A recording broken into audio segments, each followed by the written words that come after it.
So the religious leaders are still plotting to kill Jesus. Now, Israel's festivals would often stir up national patriotism and riots, so killing Jesus would have to be discreet. Then Mark makes this contrast between the religious leaders' desire to kill Jesus and an unnamed woman's desire to worship him. She breaks open a jar of nard, an expensive oil from India. In pouring it out on him, she shows her complete devotion to Jesus. Now, people could be anointed for leadership or burial or as a gesture of honor and hospitality. This latter meaning is probably what the woman intended, but Jesus gives it a double meaning to highlight his imminent death. Some of the disciples complained that this was a waste of money. The perfume could have been sold to help the poor. Jesus' response echoes Deuteronomy 15:11, where God says, "For the poor will never cease to be in the land. Therefore I command you, saying, you shall freely open your hand to your brother, to your needy and poor in your land." You should help the poor, and you can continue to do so even after I'm gone. But this woman has done a beautiful thing. Mark then turns to the disciple Judas. He knows that he can be handsomely rewarded for turning Jesus into the chief priest. In the next scene, Jesus sends some of his disciples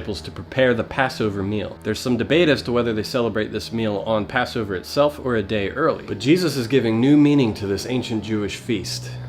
That evening at the supper, Jesus announces that one of the 12 would betray him. Of course, this saddens the group, and they insist that it wouldn't be them. Then Jesus gives thanks, breaks bread, and gives it to his disciples, saying, "Take and eat. This is my body." Jesus was about to be killed, but in eating the meal and carrying this tradition out through history, his followers would take in his presence in a special way. Then Jesus passes around a common cup of wine and says, "This is my blood of the covenant, poured out for many." A covenant was a binding and relational agreement, and in the Old Testament, covenants were often sealed with a sacrifice. And Jesus is announcing a new covenant with his family of believers. All who follow Jesus form a global multi-ethnic community, and we share in a common cup of salvation through the death of Jesus, a covenant sealed with his blood. The feast ends with a singing of a hymn, most likely one of the Hallel Psalms.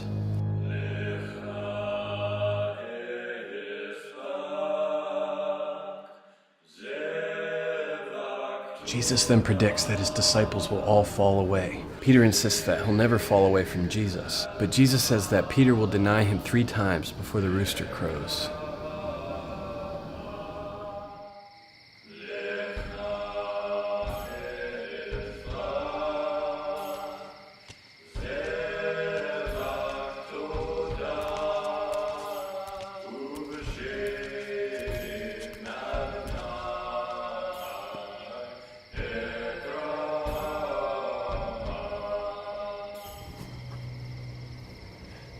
The next scene is an intimate picture of Jesus in severe emotional anguish.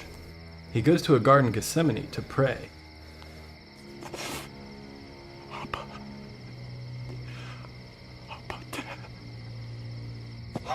He says his soul is grieving to the point of death, and he falls to the ground, crying out to God.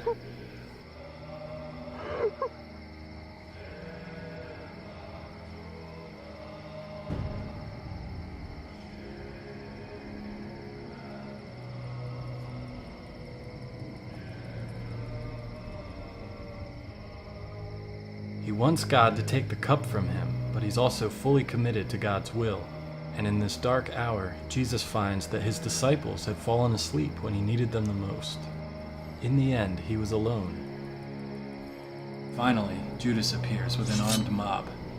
Judas gives Jesus a kiss, which was the prearranged signal for them to know who to arrest. And Jesus' disciples run away.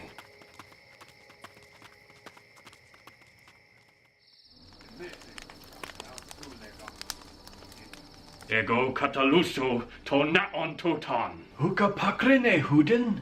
Mark follows Jesus to a Jewish trial scene before the high priest. Now they testify against him despite their contradicting evidence. The high priest is surprised when Jesus doesn't respond to the accusations. He says, "Are you the Messiah, the Son of the Blessed One?" Jesus says, "I am, and you will see the Son of Man sitting at the right hand of the Mighty One and coming on the clouds of heaven." The high priest knows exactly what Jesus is saying. He tears his robes and says, "Why do we need any more testimony? You've heard the blasphemy." And concluding that Jesus is worthy of death, they spit on him and punch him and mock him. The parable of the wicked tenants comes to life in this scene. In the courtyard, Peter is having a trial of his own. People recognize him as a disciple of Jesus, but he denies his master.